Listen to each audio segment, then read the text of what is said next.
this lovely little drop called Prince Rupert's drop. Other names exist for it: Batavian tears, Dutch tears. These drops have been around for more than 400 years, and they first evoked interest because of some of their very curious properties. You can take this nice little drop and hammer it on the head with a common hammer.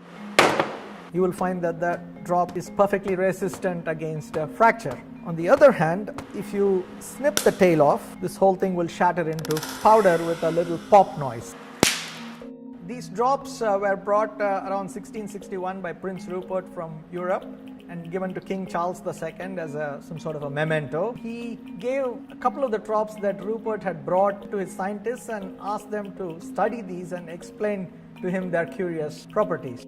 High-speed photography was critical for explaining the explosive disintegration. In terms of why they withstand hammer blows, that required measurement of the stresses in the drops. And making measurements in objects of such complicated geometry requires a special type of photoelasticity called integrated photoelasticity that was pioneered by Professor Hillar Aben in Tallinn in Estonia. The very strong nature of the drops in the head is due to the large compressive stresses, and these stresses are much higher than have been measured in other types of glass blocks and glass plates and so on.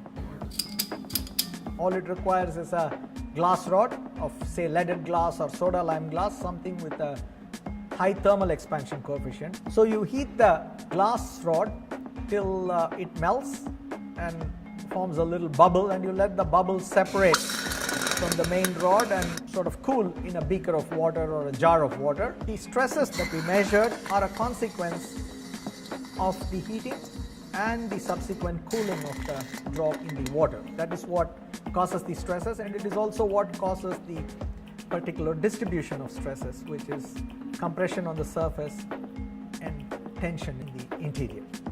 Compression is good as a means of resistance against cracking.